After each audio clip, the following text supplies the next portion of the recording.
नमस्कार, बहुत स्वागत है आपका। आप देख रहे हैं आपका प्रोग्राम कॉफी पर कुरुक्षेत्र व्यूज। मैं सौरभ शर्मा रोज की तरह आपके साथ वो बातें करते हैं यहाँ पर जो कहीं और नहीं होती, वो बताते हैं आपको जो कोई और नहीं बताता। ट्रंप का ट्रैप।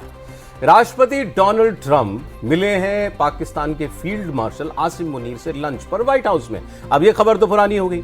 अब इस बातचीत में निकला क्या बात हुई दोनों के बीच में, ये भी कहा गया है कि भाई आसिम मुनीर ने नोबेल पीस प्राइज के लिए नॉमिनेट करने की बात कही है ट्रंप को, और उसके बाद ही उन्होंने लंच पर इनवाइट किया आसिम मुनीर को। अब डोनाल्ड ट्रंप, ये तो चर्चाएं होती थी कि ख्वाहिश है कि किसी तरह मुझे दुनिया का मसीहा मान लिया जाए और मैं हर जगह शांति करा रहा हूं, मैं दुनिया में सारी जंगें रुकवा रहा हूं, भले ही जंग वो एक नहीं रुकवा पाए, लेकिन उनकी एक ख्वाहिश तो थी। तो पाकिस्तानी बड़े स्मार्ट निकले इस मामले में। उन्होंने वो नब्ज पकड़ी ट्रंप की कि अच्छा, यहां इस रास्ते से जो है इनके करीब पहुंचा जा सकता है। एनीवे, सवाल यह है कि क्या हमारे लिए कोई प्रॉब्लम है? भारत को किसी चीज से परेशान होने की जरूरत है क्या? हमारे यहाँ बहुत लोगों को लग रहा है कि भाई कैसे ट्रंप जो है वो इतनी इंपॉर्टेंस दे सकता है पाकिस्तान को, अब तो उसको व्हाइट हाउस में बुला लिया। तो ये सारी बातें जो है हमारे यहाँ कुछ लोगों को बुरा लग रही है, लेकिन क्या एक्चुअली आप अगर थोड़ा बाहर से इस सारे सिनारियों को देखें और ट्रंप को ऑब्जर्व करें तो ट्रंप किसी का सगे हैं क्या? किसी के भी, हमारे नहीं, क्या पाकिस्तान के भी सगे हैं क्या? आज यही बातें करेंगे। हमारे साथ आज स्टूडियो में बड़े खास मेहमान हैं। हमारे साथ एम्बेसडर अशोक सजनार जी हैं। सर, बहुत स्वागत आपका। बहुत धन्यवाद। और एम्बेसडर साहब ईरान में भी रह चुके हैं। ईरान में उन्होंने सर्व किया है। ईरानियन रेवोल्यूशन के 3 वर्ष के बाद वो वहां पर पोस्टेड थे। तो कुछ इंसाइट्स आपको आज ईरान के अंदर की मिलेंगी। खमेनेई जो हैं वो कब तक लड़ेंगे, वहाँ वहाँ का कल्चर किस किस्म का है, क्या वो लंबी लड़ाई मरते दम तक लड़ने वाला जज्बा वो ईरानियों में होता है कि नहीं होता है, इसकी बात करेंगे और यही बात आगे बढ़ाएंगे। हमारे साथ मेजर जनरल एसबी अस्थाना साहब हैं। सर, बहुत स्वागत आपका। धन्यवाद। और आज जरा ट्रंप को डिकोड करेंगे वैभव सिंह, जियो पॉलिटिकल एक्सपर्ट है। बहुत स्वागत है वैभव आपका भी। लेकिन सर, पहले ट्रंप की बात सुन लेते हैं एक बार। अभी आदमी पहले तो थोड़ा हैरान भी करता था ये आदमी, अब हैरान भी नहीं करता, क्योंकि ये कुछ भी बोल सकता है, कुछ भी कर सकता है। अब ये बिल्कुल क्लियर है, तो इसीलिए थोड़ा ज्यादा परेशान होने की बात नहीं है। लेकिन आप सुनिए जरा आज जो बातें ट्रंप ने कही हैं एक बार। Well, I stopped a war between Pakistan. I love Pakistan. I think Modi is a fantastic man. I spoke to him last night. We're going to make a trade deal with Modi of India. But I stopped the war between Pakistan and India. This man was extremely influential in stopping it from the Pakistan side, Modi from the India side, and others. And they were going at it, and they're both nuclear countries. I got it stopped. I don't think I had one story. Did I have one story written about it? I stopped a war between 2 major nations, major nuclear nations. I don't think I had a story written about it, but that's okay. Yeah, well, they know Iran very well, better than most, and they're not happy about anything. It's not that they're bad with Israel. They know them both, actually, but they probably, maybe they know Iran better, but they see what's going on, and he agreed with me. The reason I had him here, I wanted to thank him for not going into the war, just, ending the war. मैंने उन्हें यहाँ इसलिए बुलाया है क्योंकि मैं उन्हें युद्ध ना करने और इसे समाप्त करने के लिए धन्यवाद देना चाहता था। प्रधानमंत्री मोदी कुछ समय पहले ही यहाँ से गए हैं। हम भारत और पाकिस्तान के साथ व्यापार समझौते पर काम कर रहे हैं। मैं बहुत खुश हूँ। 2 बहुत ही समझदार लोगों ने युद्ध जारी ना रखने का फैसला किया। वो 2 बड़ी परमाणु शक्तियां हैं। आज उनसे मिलकर मुझे सम्मानित महसूस हुआ। They decided that, so I was honored to meet him. अब इस 2 बातें, और एक तो मैंने आपको ये नोबेल पीस प्राइज वाली बात बताई, दूसरा ये कि जो फोन पर बात हुई थी राष्ट्रपति ट्रंप और प्रधानमंत्री मोदी के बीच में, उसके बारे में भारत ने बड़ा साफ साफ बताया था, ब्यौरा देते हुए कि क्लियर कर दिया गया था कि ना अमेरिका की तरफ से ऑपरेशन सिंदूर के दौरान ट्रेड पर बात हुई थी, ना किसी मीडिएशन पर बात हुई थी। उम्मीद ये थी कि इसके बाद डोनाल्ड ट्रंप अपना ये टेप बंद कर देंगे, लेकिन वो टेप उन्होंने फिर चालू कर दिया। उन्होंने फिर उसके बाद कह दिया, मैंने जंग रुकवाई, मैंने व्यापार का हवाला दिया, मैं इनके साथ ट्रेड करूंगा, मैंने न्यूक्लियर वॉर रुकवा दी है। अब ये ट्रंप की पर्सनैलिटी से ज्यादा कुछ डिजाइन लग रहा है। सर, देखिए, पहले लोग कहते थे नहीं यार ट्रंप को सीरियसली मतलब वो तो कुछ भी बोल देते हैं, कुछ भी कर देते हैं, लेकिन अब जब वो आदमी का रिकॉर्ड अटक गया एक जगह पर कि मैंने जंग रुकवाई, पहले उसी पर आ जाते हैं, तो अब ऐसा लग रहा है कि अब ये जानबूझकर जो है हमें भी कुछ मैसेज देना चाहते हैं। आपको लग रहा है सर? जी यकीनन। देखिए, मेरे विचार से जब से भारत ने, जिसे हम कहते हैं स्ट्रेटेजिक ऑटोनॉमी, जब रूस और यूक्रेन का युद्ध हो रहा है तो चाहे पश्चिमी देश कितना चाहते हों, जो भारत, जो रूस ने अटैक किया है यूक्रेन के विरुद्ध, तो उसको क्रिटिसाइज करे, उसको कंडेम करे। भारत ने अपना कहा स्ट्रेटेजिक ऑटोनॉमी, हमारे बहुत लेगेसी रिलेशंस हैं, हमारे बड़े हिस्टोरिकल रिलेशंस हैं, हम नहीं करेंगे। उन्होंने कहा जो आप उससे तेल मत लीजिए, तेल लेना बंद करिए, क्योंकि अगर आप तेल लेते हैं तो मतलब उसको ये युद्ध को चलाने में सहायता मिलती है, पैसा मिलता है, आप मत लीजिएगा।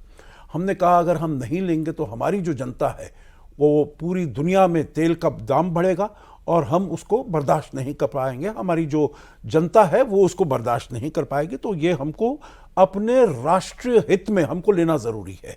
तो देखिए कुछ बातें उनको ये खटक रही हैं, जो भारत तो अब इतना बड़ा हो गया है, इतना मजबूत हो गया है, जो हमारी बात नहीं मानता है। तो थोड़ा संदेश देने की आवश्यकता है, जो आप अभी हमारे पास भी कुछ लीवर्स हैं जिसको हम आपके विरुद्ध इस्तेमाल कर सकते हैं। तो कुछ ना कुछ तो यकीनन, जैसे हम पहले कहते थे डीप स्टेट, वहाँ की जो डीप स्टेट है वो आपके विरुद्ध ऐसे काम कर रही है। और ये उम्मीद थी, जो जब राष्ट्रपति ट्रंप आएंगे तो उन्होंने कहा था मैं डीप स्टेट को एकदम ख़त्म कर दूंगा, पर यहाँ पर वो दूसरी बात, अगर आप मुझे इजाज़त दें, बहुत जल्दी मैं ये कहूँगा, जो उनको पाकिस्तान के साथ अब उन्होंने देख लिया है, जो कोई अपने इंटरेस्ट को, चाहे पर्सनल इंटरेस्ट, फैमिली इंटरेस्ट या नेशनल इंटरेस्ट, उसको हम आगे ले जा सकते हैं। देखिए आप कंपेयर करिएगा, जो पहली जब टर्म थी तो आपको याद होगा 1 जनवरी 2018 को राष्ट्रपति ट्रंप का क्या ट्वीट आया था। वो ट्वीट था जो हमने पाकिस्तान को पिछले सालों में $33 बिलियन दिए हैं। आपके देखने वालों को ये बिल्कुल याद होगा, $33 बिलियन दिए हैं, परंतु जो आतंकी हमको जरूरत है उनको वो सेफ हेवन दे रहा है, उनको वो पनाह दे रहा है। वो हमारी अमेरिका के लीडरशिप को बेवकूफ बना रहा है। आगे ये नहीं चलेगा। तब उसने ये कहा था, और आज जो आपने दिखाया है, आई लव पाकिस्तान, और मैं धन्यवाद करना चाहता हूं। Somebody loves Pakistan. हाँ, देखिए, तो इसीलिए अब उसका क्या वहां पर मकसद हो सकता है? एक तो ईरान और इजराइल का जंग चल रहा है, तो अगर उसने कहा है अनकंडीशनल सरेंडर, और अगर वो उसको जरूरत पड़ती है जो कोई बेसिस की जिससे कि ईरान के ऊपर हमला किया जाए, तो पाकिस्तान ईरान का 900 किलोमीटर का बॉर्डर है, तो वहां पर, और हमेशा पाकिस्तान की देखिए ये फितरत रही है, जिसने भी ज्यादा उसको पैसा दिया है उसने अपने आप को रेंट आउट कर दिया है, वो उसकी फितरत रही है। तो ये उसको चाहिए हो। दूसरा ये भी सुनने में आया है, जो बहुत उनकी अपनी पर्सनल फैमिली, उनका जो बेटा है उसके जो, हाँ जी, वो है, कुछ क्रिप्टो डील हुई है, बहुत बड़ी क्रिप्टो डील हुई और है, क्रिप्टो के इसमें मीटिंग में भी बात की है इन्होंने मुनीर के साथ। जी जी, तो वो पर्सनल इंटरेस्ट भी है उनका। पर्सनल तो आप दो बातें आपने कही कि इंडिया पाकिस्तान दोनों के नजरिए से ट्रंप की पॉलिसी क्या दिखाई देती है इस वक्त। एक तो हमें कुछ मैसेज देना कि भाई आपकी स्ट्रेटेजिक ऑटोनॉमी जो है ये हमें रास नहीं आ रही है। इंडिया जो अपने रास्ते पर चलता है, अपनी शर्तों पर चलता है, अपने हित पहले देखता है, उनको लगता है you fall in our camp. और उनके यहाँ बहुत आप कमेंट्री भी सुनिए सर, उनके यहाँ जो आर्टिकल्स लोग लिख रहे हैं सीनियर, कई जर्नलिस्ट और कई थिंक टैंक्स के लोग, उसका क्रक्स ये है, उनको लगता है कि India is not behaving like a trustworthy ally. हम एक एलाई की तरह बिहेव नहीं करते कि हम अब अमेरिकन कैंप में हैं, हम मानते हैं मल्टीपोलर वर्ल्ड में। उनको लगता नहीं मैं खलीफा हूं, तुम मेरे नीचे ही हो। तो ये उनको पसंद नहीं। यू थिंक ट्रंप इज वो वही मैसेज कन्वे कर रहे हैं इंडिया को? आपने बिल्कुल सही कहा। एक इनके स्ट्रेटेजिस्ट हैं एशले टेलिस, उन्होंने लिखा था India is a bad bat करके एक आर्टिकल लिखा था, और उसी का जवाब में मैंने एक और आर्टिकल लिखा था कि India is a inescapable bat. अच्छा, कि आप इंडिया के बिना काम चला नहीं सकते। वो उसी आर्टिकल के एकदम बाद में था, उसका मेरे पास जवाब भी आया था एशले टेलिस का। अच्छा। उसके बाद तो उसी चीज़ को मैं आगे बढ़ाता हूँ। प्रेसिडेंट ट्रंप की जहाँ तक बात है, उनकी रिक्वायरमेंट है इस समय पाकिस्तान की, उन्हें ज़रूरत है पाकिस्तान की। अगर ईरान के खिलाफ ज़मीनी हमला करना पड़ता है तो लॉजिस्टिक बेस, पहले भी उन्होंने कराची पोर्ट से गया था, ग्राउंड लॉजिस्टिक जो है वो वहीं से जाएगी। हालांकि उनके और भी बेस हैं, कतर में बेस है, बाकी सब जगह है, लेकिन हवाई तरीके से उतनी लॉजिस्टिक, बड़ी फौज को आप सपोर्ट नहीं कर सकते, ग्राउंड लॉजिस्टिक ज़रूरी होती है। तो ये एक पाकिस्तान की रिक्वायरमेंट है। उसके लिए कौन करा सकता है, उन्होंने 2-3 चीज़ें बिल्कुल क्लियर कर दी हैं, अभी सामने स्टेटमेंट्स में ना आया हो, लेकिन उन्होंने बोला है कि he is the person who can get things done in Pakistan. Yes. इसमें कोई शक नहीं है उनके दिमाग में। तो जो आदमी करा सकता है मैं उसी से बात करूं, तो वो उन्होंने इससे आसिफ मुनीर से बात करी। इनके शब्द हैं सर, दिस मैन मतलब Munir was extremely influential in stopping the war. In stopping the war. So obviously वो मान गया, उसी ने डीजीएमओ को बोला भाई बात कर, किसी तरीके से रिक्वेस्ट कर भारत को कि लड़ाई बंद हो। तो ये एक बात है।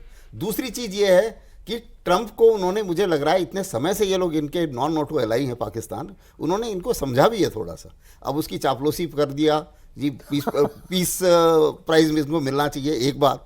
उसके बाद में एक आज बड़ा अच्छा मेम आ रहा था कि प्लेट में एक ईरान का केक है, वो सर्व कर रहे हैं आसिफ मुनीर। ईरान आपका, हाँ ये लीजिए जी ईरान।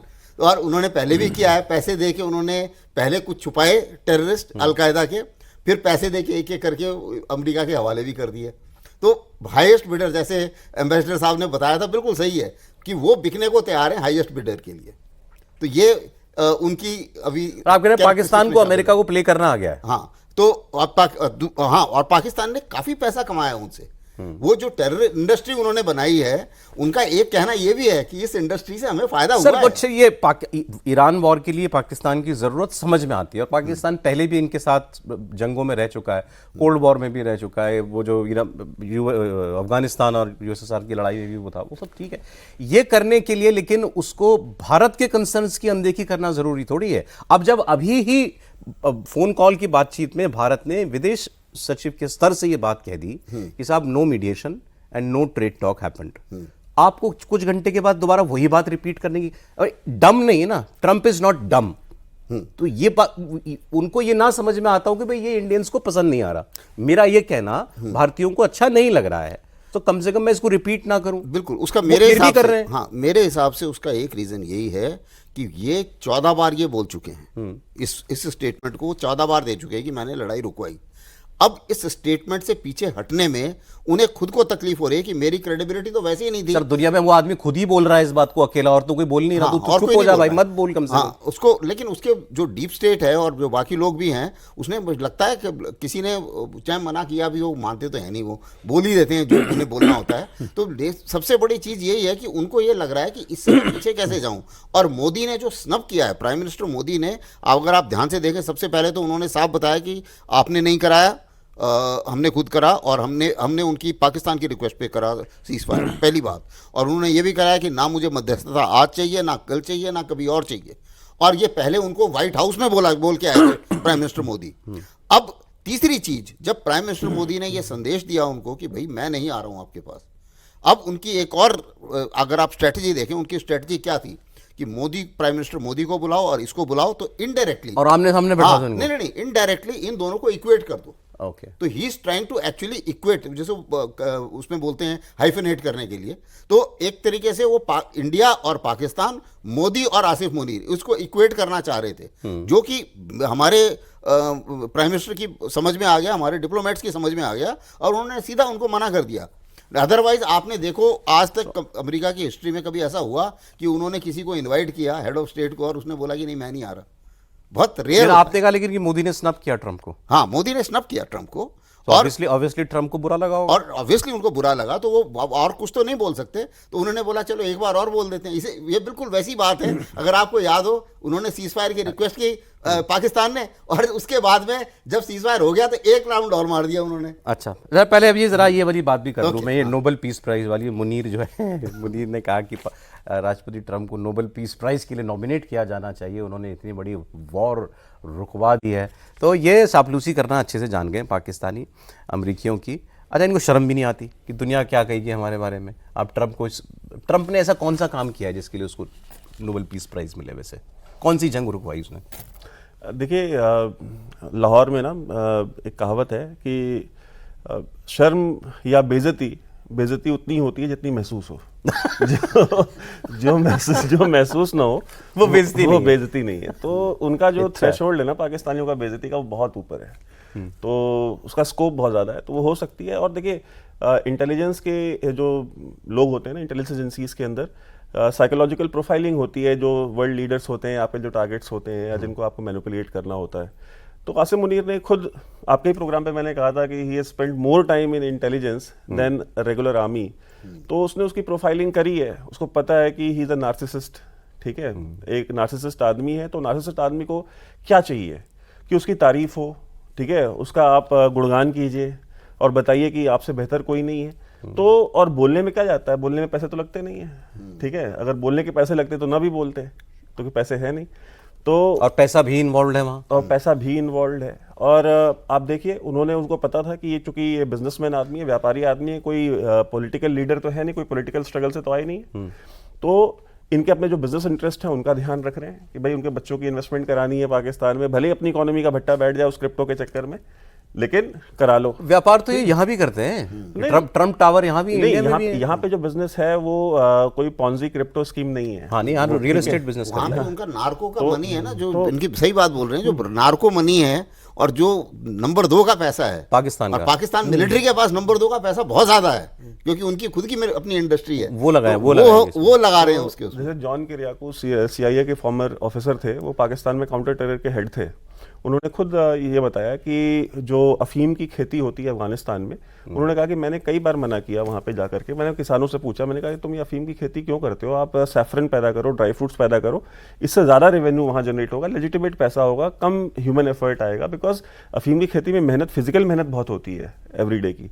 तो उसने, जो किसान था, किसान ने कहा कि भाई हम तो नहीं करना चाहते, कि हम जब बंद करते हैं तब ये अमेरिकन आते हैं और कुछ पाकिस्तानी आते हैं, ये दोनों आकर के हमारा ये दोबारा चालू करवा देते हैं और हमको फोर्स करते हैं कि नहीं तुम अफीम ही पैदा करो, क्योंकि तो उस अफीम के पैसे से जो जब वो रिफाइन होकर के उससे जब ड्रग्स बनती है और वो जा करके दुनिया भर के मार्केट्स में बिकती है, तो उससे जो रेवेन्यू जनरेट होता है वो बिलियंस ऑफ डॉलर्स में होता है। लेकिन ट्रम्प का ये थोड़ा कैरिकेचर नहीं है जो हम लोग बात कर रहे हैं कि वो जल्दी खुश हो जाता है या पाकिस्तानियों ने समझ लिया। भाई स्मार्ट आदमी है, सेल्फ मेड आदमी है, अपने दम पर बिलियनेयर बना है। नहीं, ये गलत है। नहीं, क्यों, बिजनेस उसका अपना खड़ा हुआ नहीं, उसके फादर का बिजनेस है। अच्छा चलिए, मान भी लिया भाई, राष्ट्रपति के तक पहुंचा है। हाँ। और बिल्कुल आउटसाइडर था। हाँ। पॉलिटिकल तो कुछ उसका बैकग्राउंड है नहीं, सब स्मार्ट आदमी है, सब समझता है वो। और जैसा हमने कहा कि वो एक डील मेकर टाइप आदमी है, बिल्कुल ट्रांजैक्शनल है, मैं तुम्हारे लिए करूंगा, तुम मेरे लिए क्या करोगे। सो उस आदमी को प्ले करना इतना आसान काम भी नहीं है। सो व्हाट इज उसके दिमाग में क्या है, जैसा आपने कहा वो डीप स्टेट के कहने पे चल रहा है क्या, इंडिया को क्या अपना इन फ्यूचर राइवल समझ करके कुछ अभी से कंटेन करने की कोशिश दिखाई देती है क्या? नहीं, मेरे ख्याल से फ्यूचर में कंटेन करने की ऐसी बात नहीं है। मेरे विचार से उसे ये मालूम है जो भारत के साथ वो काम कर सकता है, जो उसके अपने हित हैं, जो अपने इंटरेस्ट हैं। फॉर इंस्टेंस, अगर चाइना के साथ डील करना है तो चाइना के साथ डील करने के लिए अमेरिका के पास, राष्ट्रपति ट्रंप के पास भारत के अलावा और कोई नहीं है किसके साथ, तो वो करेगा। परंतु जो उसके अपने और इंटरेस्ट हैं, तो ऐसे बहुत सारे इंटरेस्ट हैं जो वो भारत के साथ करेगा। चाहे वो ट्रेड है, ट्रेड पाकिस्तान तो कर नहीं सकता उसके साथ, खाली ये क्रिप्टो कर सकता है, मिनरल्स कर सकता है थोड़ा, बट अदरवाइज तो उसका कोई ट्रेड तो नहीं कर सकता है उसमें। यहाँ पर जो है भारत के साथ, चाहे वो ट्रेड हो, टेक्नोलॉजी हो, डिफेंस हो, डिफेंस का भी अगर उसने पाकिस्तान को देना है, basically he is to hand it over. Sir आपने भी देखा होगा, इनके कॉमर्स सेक्रेटरी आए थे कुछ दिनों पहले यहाँ पर, और उन्होंने ये कहा था कि इंडियंस जो हैं वो इस बात को नहीं समझते कि अमेरिकी साइकी क्या है और हमें क्या अच्छा लगता है, क्या नहीं लगता। जो बात अभी आप कह रहे थे, फिर उन्होंने कहा आप हमारे एलआई भी हो, आप ब्रिक्स में भी हो, आप SCO में भी हो, साथ साथ आप रशिया का तेल भी खरीदते हो, ईरान का पोर्ट भी बनाते हो, तो आप फिर कैसे हमारे दोस्त हो? तो ये तो देखिए, हम पार्टनर, देखिए वो मैं समझता हूं, अगर आप जो पहली सरकार थी, जो बाइडेन की सरकार थी, उसमें अगर आप देख लीजिएगा, हैं, या बराक ओबामा भी पहले थे, उन्होंने कहा था जो ये भारत के साथ जो हमारी पार्टनरशिप है, defining partnership of 21st century, defining है, जो भाई और भी होंगे इसमें। बाइडेन ने कहा it is the defining partnership. देखिए वो समझ गए थे। कर्ट कैम्पबेल, उनके जो व्हाइट हाउस के सीनियर ऑफिसर थे, उन्होंने कहा देखिए भारत हमारा कभी भी एलाई नहीं हो सकता, but it will be a very strong partner and this will be the most important partnership. देखिए वो समझ गए थे। Why can't we be an ally to America? देखिए एलाई होता है जो आप हर चीज जो वो बोलते हैं you know, you have to be subservient. Subservient. Be subservient.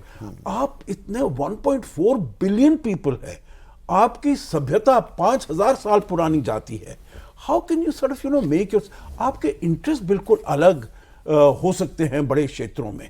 जैसे कि इसमें अब काउंटर टेररिज्म में अगर आप पाकिस्तान के हिसाब से देखिएगा, अब वो चाहते हैं, जैसे उनके वो सेंट्रल कमांड के चीफ हैं वहां पर जो बैठे हैं, जनरल कुरिल्ला, जैसे हाँ माइकल कुरिल्ला, वो कहते हैं फिनोमिनल पार्टनर, क्योंकि पाकिस्तान उनको जब अमेरिका की तरफ से दबाव पड़ता है, प्रेशर पड़ता है, वो दो छोटे मोटे टेररिस्ट, वो एक आतंकवादी कहीं से उठाता है, उठा के दे देता है. देखिए 20 साल तक उन्होंने वही किया जब तालिबान के साथ. तो आपको लगता है कि राष्ट्रपति ट्रंप के सेकंड टेन्योर में भारत और अमेरिका के रिश्ते क्या खराब हो रहे हैं या नहीं, ये ज्यादा देखना होगा इसमें?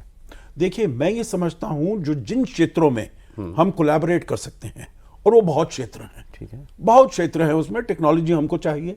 अगर हम विकसित भारत 2047 की तरफ अग्रसर होना चाहते हैं, मैं समझता हूं जो अमेरिका के साथ हमको अपना सहयोग है, कोऑपरेशन है, उसको बढ़ाना पड़ेगा. बट देयर आर इश्यूज जहां पर हम we are not on the same page. जैसे अब ये बनकर आ गया है काउंटर टेररिज्म, उनके पहले टेन्योर में नहीं था काउंटर टेररिज्म, वो that was something that brought us together. आखिरी बात इसमें मैं ये कहूंगा साहब जी, जो जब प्रधानमंत्री वहां गए 13 फरवरी को, आप ज्वाइंट डिक्लेरेशन पढ़ लीजिएगा, उसमें लिखा हुआ है जैश के विरुद्ध हम मिलकर काम करेंगे, लश्कर के विरुद्ध हम मिलकर काम करेंगे, हिजबुल मुजाहिदीन सबके, पाकिस्तान 26/11 के जो भी वो हैं कल्प्रिट्स हैं उनके विरुद्ध एक्शन ले. अभी तक लिखा गया फरवरी तक. ये सब जो बातें हुई हैं, ये क्रिप्टो का, ईरान का, ये सब देर से उसके बाद में आया है. And president Trump has been influenced. आप थोड़ी सर ईरान की बात कर लें, सर का एक्सपीरियंस वहां का जो है वो उसको जानने की कोशिश करते हैं. पहले थोड़ा सा अपडेट. एक तो आज ईरान की तरफ से 30 मिसाइल फायर की गई इसराइल की तरफ, एक हॉस्पिटल पर भी मिसाइल गिरी है, तो नुकसान इसराइल का भी हो रहा है. इसलिए वो चाहते हैं कि जल्द से जल्द कुछ बड़ा कर दिया जाए ईरान के ऊपर. इजराइल की डिफेंस मिनिस्टर ने कहा है taking out Khamenei is one of the war goals now. मतलब खमेनेई को मारना अब हमारी इस जंग का एक लक्ष्य है. सो अब ये क्लियर है कि अब they are going for the kill. देखिए ईरान के साथ सबसे बड़ी प्रॉब्लम ये है ना कि ईरान के जितने भी कमांडर्स थे उन सबको मार दिया इसराइल ने एक साथ. ठीक है, और उसके बाद उनके पास जो मिसाइल लॉन्चर्स थे, उनके पास मिसाइलें बहुत है ईरान के पास, लेकिन लॉन्चर्स जो है बहुत सारे डिस्ट्रॉय कर दिए इसराइल ने. तो उनको मिसाइलें तो है लेकिन लॉन्चर्स उतने नहीं है, पहली बात. दूसरी चीज देखिए, सूनर और later America will intervene in this war. America इसमें इंटरवीन करेगा और इसमें कहीं कोई दो राय नहीं है. फॉर्दो में जो उनका न्यूक्लियर रिएक्टर है वो तब तक आप कह लीजिए कि वो बर्बाद नहीं हो सकता जब तक अमेरिका के जो बंकर बस्टर बॉम्ब्स हैं, जो B-2 बॉम्बर में, वो सिर्फ B-2 बॉम्बर ही उनको उठा करके ले जा सकते हैं. तो जब तक वो नहीं आते वो आएंगे ही, ऐसा सब लोग आएंगे. और देखिए इस कॉन्फ्लिक्ट के बारे में सौरभ जी थोड़ा 2 मिनट लूंगा मैं. इस कॉन्फ्लिक्ट के बारे में एक आपके व्यूअर्स को ना एक चीज बताना चाहता हूँ छोटी. देखिए ये कॉन्फ्लिक्ट ईरान इसराइल का कॉन्फ्लिक्ट नहीं है. ये लड़ाई जो है ना, ये इसराइल की लड़ाई भी नहीं है. ये लड़ाई बेसिकली मक्के और मदीने की लड़ाई है. ईरान का जो क्लेम है ऑन मक्का एंड मदीना, ये 1400 साल पहले जाती है कि who is the rightful successor of the profit. ठीक है, तो वो जो आज की डेट में कस्टोडियन है 2 होली मॉस्क के, जो सऊदी रॉयल फैमिली है, मोहम्मद बिन सलमान, वो मानते हैं कि भाई ये कैसे से कस्टोडियन हो सकते हैं, बिकॉज असली सक्सेसर तो हम हैं. तो ये जो वॉर है ये होके जाएगी वाया जेरूसलम. तो जेरूसलम किसके कंट्रोल में है? वो राजधानी किसकी है? वो राजधानी है इसराइल की. पहले तेल अवीव हुआ करती थी, डोनाल्ड ट्रंप ने जेरूसलम को एक्सेप्ट कर लिया as a capital of Israel. तो सबसे पहले अल-अक्सा को आजाद कराना है, फिर अल-अक्सा के बाद जो नेक्स्ट स्टॉप है वो मक्का और मदीना है ईरान का. और ये बात जो मिडिल ईस्ट की जितनी भी रॉयल्टीज हैं उन सबको पता है. इसलिए आप देखिए इस पूरे कॉन्फ्लिक्ट में वो सारी की सारी कंट्रीज जो है वो इसराइल के साथ खड़ी है. वो आप लेटर छोड़ दीजिए कि वो जो पब्लिक लेटर इशू करते हैं, फॉरेन सिर्फ खुद डिप्लोमेट रहे हैं, वो एक फॉर्मेलिटी है कि भाई उन्होंने कंडेम कर दिया कि जो इसराइल ने किया. बट आप देखिए जो मिसाइलें आ रही हैं उनको रास्ते में सबसे पहले काउंटर कौन कर रहा है ईरान से? वो जॉर्डन की एयरफोर्स कर रहा है. नहीं, आज मैं कहीं पढ़ रहा था कि इस रोल में सऊदी अरब भी आने वाला है. सऊदी अरब भी आएगा. हाँ. तो क्योंकि ये उनको पता है, उनके दिमाग में क्लियर है. ये हमारे यहाँ पे कुछ लोग हैं जिनको लगता है कि ये इजराइल ईरान की लड़ाई है. ये लड़ाई बेसिकली मक्के और मदीने की लड़ाई है, और ये बात वहां पे जो रहने वाले जो अरब्स हैं उनको पता है. दूसरी बात कि ये ईरान की जो समय स्थिति है वो स्थिति बहुत खराब है, क्योंकि उनकी सीनियर लीडरशिप सारी मर चुकी है. उनके मिसाइल लॉन्चर्स ज़्यादा मैक्सिमम तबाह हो चुके हैं। ठीक है, देखिए आप किसी से भी लड़ते हैं, आप छोटे बच्चे से भी लड़ेंगे, हो सकता है आप उसको 10 हाथ मारेंगे, एक हाथ उसका भी आपको खाना पड़ेगा। ठीक है, तो वो जो इजराइल के साथ है, और दुनिया में कभी ऐसा कोई कॉन्फ्लिक्ट नहीं हुआ जो वन साइडेड रहा हो कि एक साइड मारती गई हो और सामने से कोई रिटेलिएशन ना आया हो। सर खुद मिलिट्री लीडर है, आपको एक्सप्लेन करेंगे। तो वो तो जो कॉस्ट है वो इजराइल पे करने को भी रेडी है।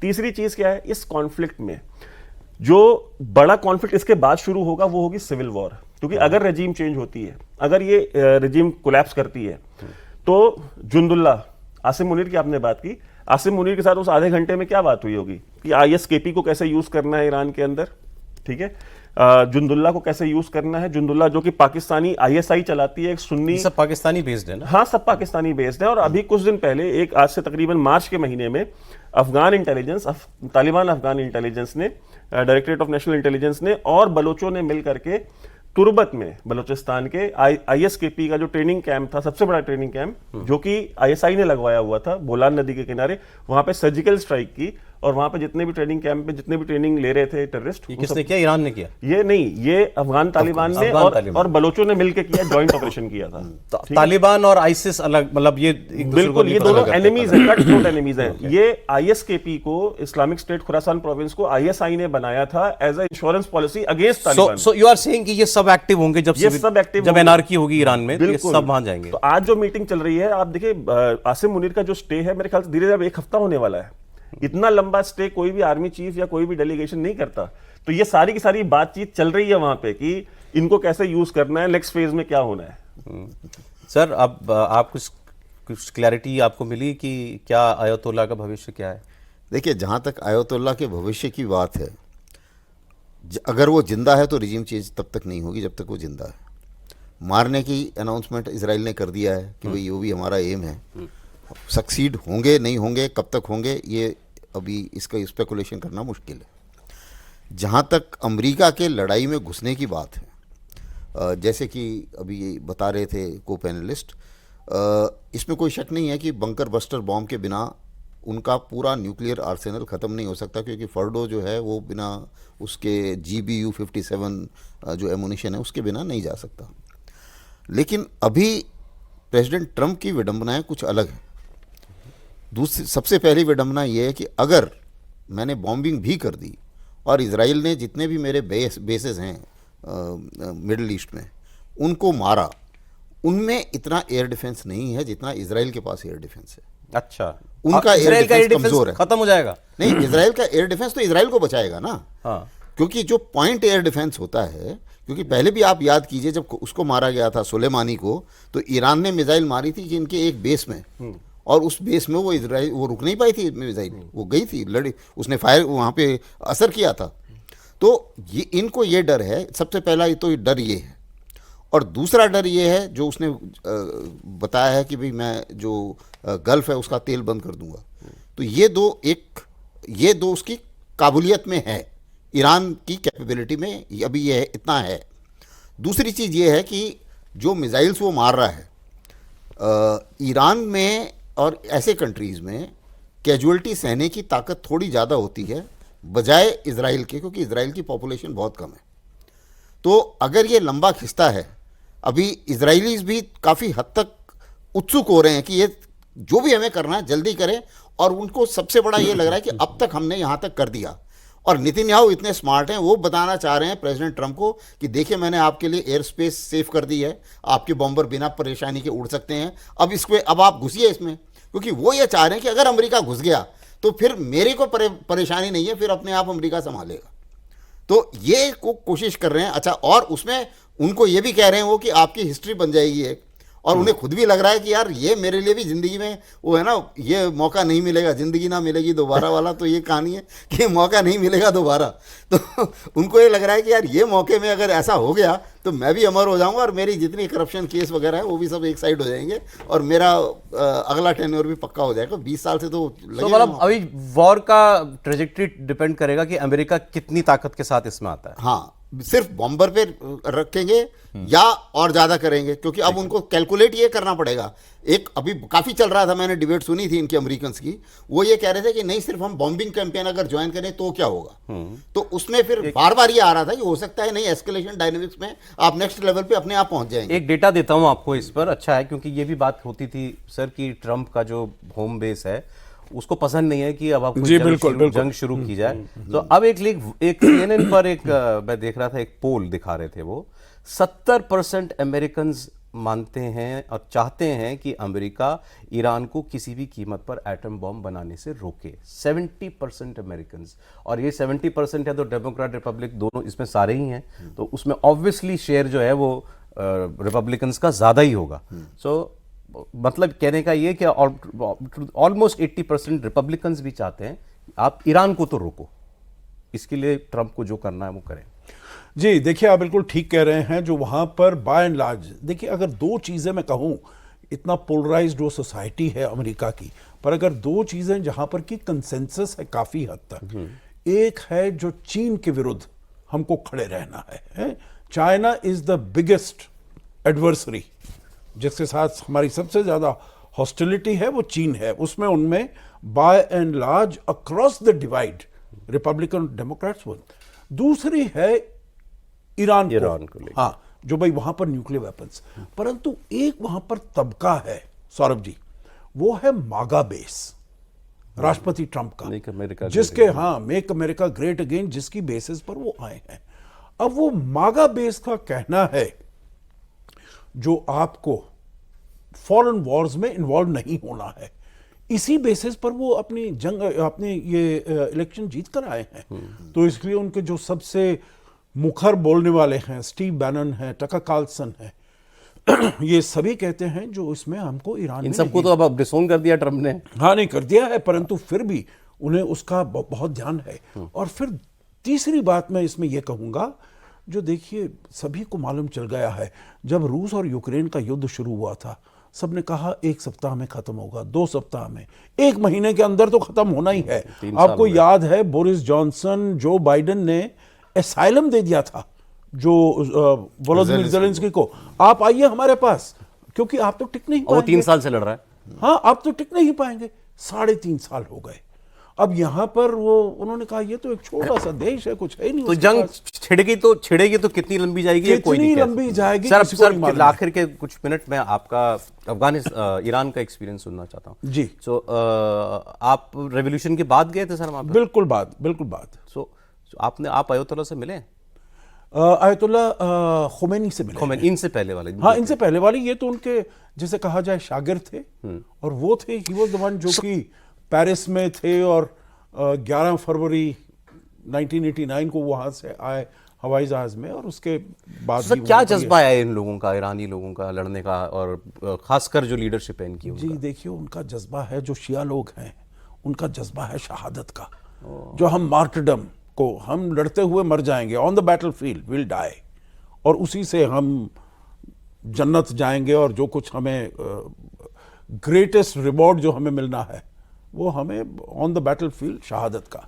तो इसीलिए जो यहाँ पर ये उनको वो करते हैं, थ्रेटन करते हैं, जो ये कर आपको हो जाएगा, but they welcome that, it's not as if. और उनके विरुद्ध तो आप देखिए 1979 से अभी तक, क्योंकि मैं उस समय था वहाँ पर, 1982 to 85 था, जस्ट आफ्टर 2-3 साल बाद में, और उसके बाद मुझे जाने का काफ़ी बार ये मौका मिला है। और वो जो जज्बा है, वो जो उनके इंटेंसिटी है, हालांकि ये कहना गलत नहीं होगा, जो उनके ऑपोजिशन भी है, ये जो रजीम है इसके ऑपोजिशन भी है। आपने ये देखा है मासा अमीन का कैसे वो वाले कितने सारे डेमोन्स्ट्रेशन, प्रोटेस्ट वगैरह, और कितना वो हुआ, तो उसके विरुद्ध। और जो इकोनॉमिक प्रॉब्लम्स उनको आ रहे हैं, सैंक्शंस कितने सालों से नहीं दशकों से हैं, तो उनके ऑपोजिशन है।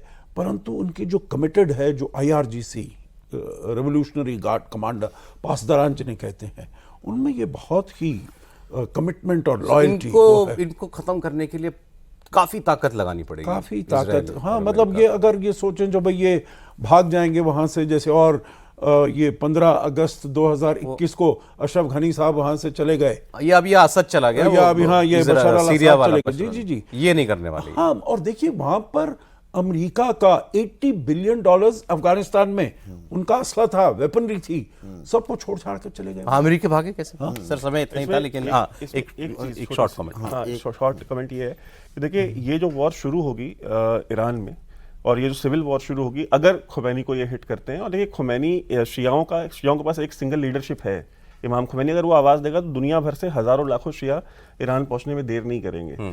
ये सुन्नियों के पास इस तरह की कोई एक यूनिफाइड सिंगल लीडरशिप नहीं है। बिल्कुल ठीक है, तो वो होगी, और ये जो इसका जो सबसे बड़ा खामियाजा भुगतेगा वो होंगे देश भुगतने वाले पाकिस्तान और जो ईरान की जो बाकी की नेबरिंग कंट्रीज है, क्योंकि कहते हैं वो मुस्लिम उम्मा, पर otherwise Umma does not exist. ठीक है, पर खाली शिया ही है जो उसकी एकदम वर्टिकल है। Yes. और सब देश देखिए, यहां पर ईरान में शिया हैं, अजरबैजान में 65% शिया है, इराक में काफी हद तक, परंतु और सब जगह आप देखेंगे सुन्नी है। नहीं तो ये आज ये लड़ने के लिए भी आ सकते हैं, हाँ, ये लोग बिल्कुल, दूसरे देशों से भी। अगर वो देखिए, because he is the head, अगर वो एक आवाज देंगे तो उनके उस पर लब्बैक कहने वालों को मतलब अभी तो काफी ट्विस्ट एंड टर्न्स जो हैं इस जंग के अंदर अभी बाकी हैं, तो देखिए अगर अफगानिस्तान में 20 साल लगे तो ऐसा नहीं कह सकते कि इधर ईरान तो फिर काफी ताकत रखता है। बहुत शुक्रिया सर, कई नई बातें जानने को मिली आज। बहुत शुक्रिया आपका जनरल साहब, बहुत धन्यवाद आपका, बहुत शुक्रिया आपका। कॉफी पर कुरुक्षेत्र में आज इतना ही, कल फिर मिलेंगे आपसे।